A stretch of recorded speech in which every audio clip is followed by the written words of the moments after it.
বিষয় একটু বলুন তো, এখানে এই যে 4 কিলোমিটার রাস্তার কথা বারবার বলা হচ্ছে, বা 4 কিলোমিটার অঞ্চল, দুটো মৌজা মিলে এখনো মৌজা, বিজয়পুর মৌজা এবং গেদে মৌজা। বিজয়পুর মৌজার ক্ষেত্রে আপনার গ্রামের বসতির সমস্যা আছে, আর গেদে মৌজার ক্ষেত্রে মাঠের সমস্যা, সেখানে বসতির কোনো সমস্যা নেই। গেদে মৌজা কোনো সমস্যা নেই, কিন্তু বাকি দুটোই আছে, গেদে মৌজা আছে এবং বিজয়পুর মৌজা, পাশাপাশি দুটো মৌজা। এই দুটো মৌজা এখনো ফেন্সিংটা দেওয়া যায়নি কেন? এটা কি শুধুই বাসিন্দারা চাইছে না তার জন্য, নাকি এটা কোথাও চাপিয়ে দেওয়া হচ্ছে যে বাসিন্দারা চাইছে না? বাসিন্দারা 200 চাচ্ছে যে যত দ্রুত ফেন্সিং এর কাজটা সম্পন্ন হয়। কি কারণে আটকে আছে আমার ধারণা মতো বললে তো হবে না। ঘটনা হচ্ছে, আমি বলবো প্রথমত জমি অধিগ্রহণের অনিচ্ছা আমরা বুঝতে পেরেছি রাজ্য সরকারের পক্ষ থেকে। দীর্ঘদিন পড়ে আছে জমি অনিচ্ছা। আমরা প্রত্যেককে জমি দিতে চাই।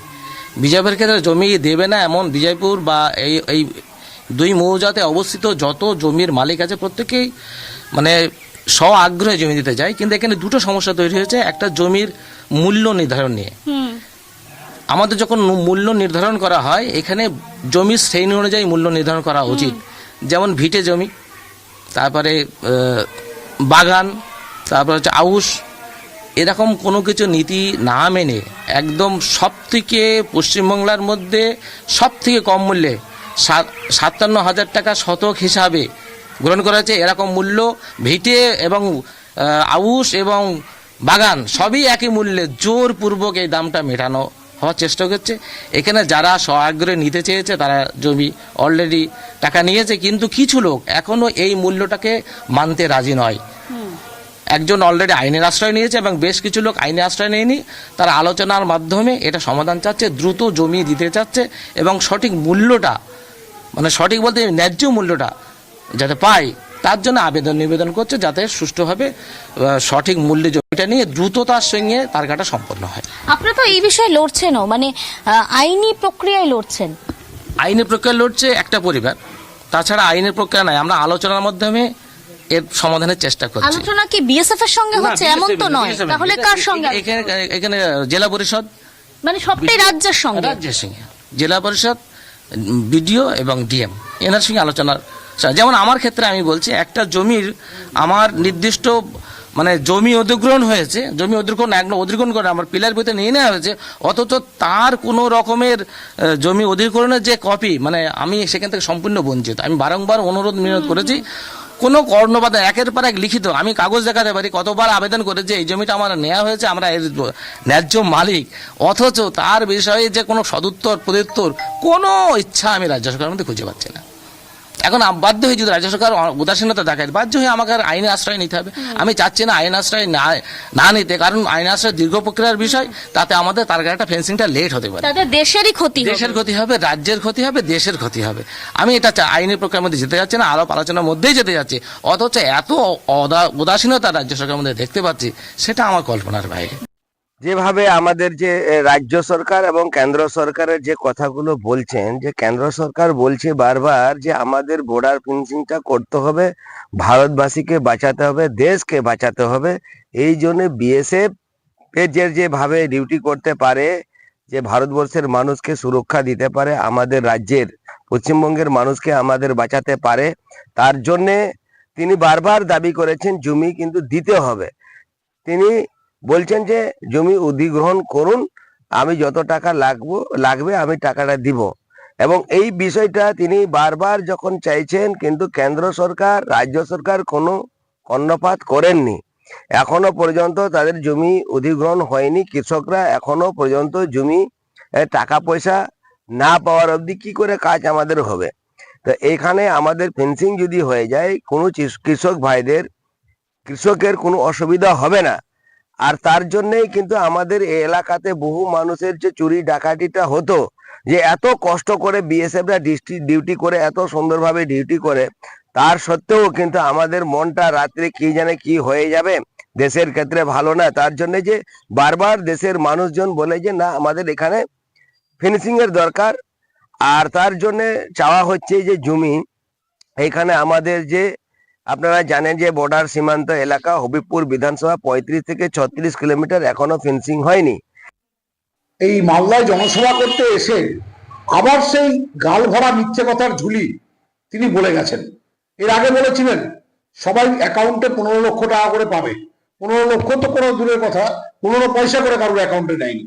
মালদায় জনসভা করতে এসে যে কাটা তারের কথা উনি বলেছেন, জমি দেয়নি বলে বিভিন্ন মিথ্যে কথা আরোপিত করেছেন বাংলার সরকারের প্রতি, এগুলো সম্পূর্ণ মিথ্যে এবং অবৈধ। এই কথার কোনো বেস নেই। কারণ হচ্ছে এই অনুপ্রবেশের কথা যেটা বিজেপি বারংবার বলে, এই অনুপ্রবেশ করানোর মূল কারিগর হচ্ছে বিজেপি। কারণ বর্ডার নিয়ন্ত্রণ করে border security force under the control of central government, under the home department. এই স্বরাষ্ট্রমন্ত্রী অমিত শাহজি ইনি নিজে বিএসএফ এর মালিক হয়ে, বিএসএফ এর নিয়ন্ত্রক হয়ে কিভাবে অনুপ্রবেশ করতে হচ্ছে বাংলায়, তার উত্তর তো ওনাকে দিতে হবে। নিজেরা অনুপ্রবেশ করিয়ে বাংলার মুখ্যমন্ত্রীকে ভারতবর্ষের রাজনৈতিক মানচিত্রে মেলাইন করার যে চক্রান্ত ওনারা করতে চাইছেন, বাংলার মানুষ 26-এ তার মুখে ঝামা বসে এটার প্রমাণ করবে। মালদার ভারত বাংলাদেশ সীমান্ত হবিবপুর ব্লকের এই তিলাসনের যোধ কবির এলাকা, এই এলাকায় এখনো পর্যন্ত অধিকাংশ এলাকাতেই কাঁটাতার নেই। যেমন যেটা আমরা বিএসএফ সূত্রে জানতে পারছি, মালদার যে ভারত বাংলাদেশ সীমান্ত 172 কিলোমিটার, এই 72 কিলোমিটার সীমান্তের মধ্যে নদী, পাশাপাশি নদীর জলপথ এবং পাশাপাশি হচ্ছে সীমান্তবর্তী অর্থাৎ স্থলপথ, সব মিলিয়ে প্রায় এখনো পর্যন্ত 38 কিলোমিটার এলাকায় কাঁটাতার নেই। এবং এখানে যেটা সব থেকে বড় যে সমস্যা, রীতিমতো যারা কৃষকদের জমি রীতিমতো তারা সরকারকে দেওয়ার জন্য তারা প্রস্তুত, দেশের সুরক্ষার জন্য কৃষকরা জমি দিতে চাচ্ছে, কিন্তু এখনো পর্যন্ত কৃষকদের যেটা অভিযোগ যে প্রায় 2 বছর হতে চললো মাপজোক করা হচ্ছে কিন্তু কৃষকদের কাছ থেকে জমি নিচ্ছে না। কৃষিকাজ করে আমাদের বাড়ি এই যোধকবিরে। কি সমস্যা আপনাদের এলাকায়? এখানে আমাদের এলাকায় সমস্যা হচ্ছে যে আমাদের যে কাঁটাতারের বেড়া নেওয়ার জন্য যে জমি অধিগ্রহণ করার কথা, সেই কাজ এখন পর্যন্ত মানে কমপ্লিট হয়নি। মাপযোগ হয়েছে, টাকা পয়সায় অধিগ্রহণ মানে টাকা পয়সাও দেওয়া হয়নি, অধিগ্রহণও হয়নি। কিন্তু আমাদের এখানে প্রতিটা পাবলিক জমি দিতে প্রস্তুত, প্রতিটা কৃষক জমি দিতে প্রস্তুত হয়ে গেল। তো এই 2 বছর 3 বছর ধরে চলছে, না অধিগ্রহণ করা হয়নি। কি চাচ্ছেন? আমরা চাচ্ছি যে দেশের সুরক্ষার জন্য জমি দিতে আমরা সকলেই প্রস্তুত। কারণ বাংলাদেশিরা এসে আমাদের জমি জায়গায় যে অত্যাচার রাত্রেবেলা করে, ধান কেটে নিয়ে যায়, আরো অন্যান্য ফসল শাকসবজি যেটা করি আমরা বর্ডার সাইডে, সেটাও উঠিয়ে নিয়ে যায় ওরা।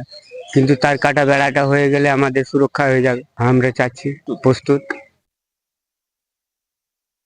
আমরা বর্ডারে যোধকবির মৌজাতে আমাদের জমি আছে, জমি সরকার নিয়েছে, তার বেড়া করার জন্য আমরা প্রস্তুত আছি। তার বেড়া করার জন্য ন্যায্য মূল্যে জমি লিবে, তাই দিলিয়ে আমরা অন্য সাইডে জমি টমি লিব। এখন আমাদের সমস্যা হচ্ছে যে এতদিন ধরে জমিটাকে নিয়ে রেখেছে, আমরা কোনো ফসল করতে পারছি না। কোনো ফসল একবার করলাম, এর মধ্যে এসে নাপযোগ করতে গিয়ে সব তছনছ হয়ে গেল ফসলগুলো, কিছু পেলাম না আমরা। ওই যেটুকুটার জমি নিয়েছে সেটুকু পরিমাণে। তো সরকারকে আমরা এটুকু বলতে চাই যে উনি একটু তাড়াতাড়ি আমাদের গরিব মানুষ, আমরা তার বেড়াটা হয়ে গেলে খুব ভালো হয়। বাংলাদেশের লোক আমাদের এদিকে প্রবেশ করতে পারবে না এবং ফসল পানিও লুটপাট করতে পারবে না। আমাদের তো এখন মেশিন দিয়ে সব কাটা হচ্ছে, ধান সরষা যাই যাবতীয় সরষে জমি রাত হয়ে গেল, বর্ডার থেকে উঠিয়ে আনতে পারছি না, বর্ডারে ঢুকে রেখে দিচ্ছি, বাংলাদেশি এসে লুটপাট করে নিয়ে পালিয়ে যাচ্ছে। এটাই আমাদের বিশেষ সমস্যা। আমরা চাই কাঁটাতার হোক, খুব শীঘ্র হোক, খুব তাড়াতাড়ি হোক। কাঁটাতার হলে এসব সমস্যা থেকে আমরা বেঁচে থাকবো, বঞ্চিত হয়ে যাব, বা বাংলাদেশের লোক এদিকে আসতেও পারবে না। আর কাঁটাতার জমি নিয়েছে, বারবার আসছে যাচ্ছে, জমি নাপ করছে, কোনো কথাও বলে না, নেপে ঝুঁকে চলে যাচ্ছে। কাঁটাতার হচ্ছে না, আজ 2 বছর হয়ে গেল, কিছুই ওরা করছে না। এলাকার নাম হচ্ছে যোধকবি মজাপদ। এটা আমার তো যোধকবিতে পারি না, সিংহাবাদে পারি। আমার কিছুটা তার বেড়ার ভিতরে জমি পড়েছে, মাপযোগ করেছে কিন্তু নিয়ে যাচ্ছে না। মাপযোগ করে সবকিছু কাগজপত্র নিয়ে গেছে, কারণ হচ্ছে তার বেড়াটা হতে গেলে আমরা সুরক্ষিত থাকবো। আমরা তো সরকারকে জমি দিতে রাজি আছি, ন্যায্য দাম পেতে হলে দিতে আমাদের অসুবিধা নেই। হ্যাঁ, দেশের সুরক্ষার জন্য আমরা কৃষকরা সবাই জমি দিতে প্রস্তুত। আমরা চাইছি যে জমিটা নিয়ে নে। কাটাটা না থাকতে সমস্যা বলতে কি, ধান চালের অবস্থা খারাপ হচ্ছে, মাঝে মধ্যে মাপতে আসছে তখন ধানের ক্ষতি করে দিয়েছে। ওদের কথা, ওরাও অত্যাচার করে, না আমরা চাইছি যে তার কাটা বেড়াটা হোক, এটাই চাইছি। জমি দিবেন? জমি দিতে রাজি। আপনার নাম? লব Debnath. So the BJP, meanwhile, has also waded in calling the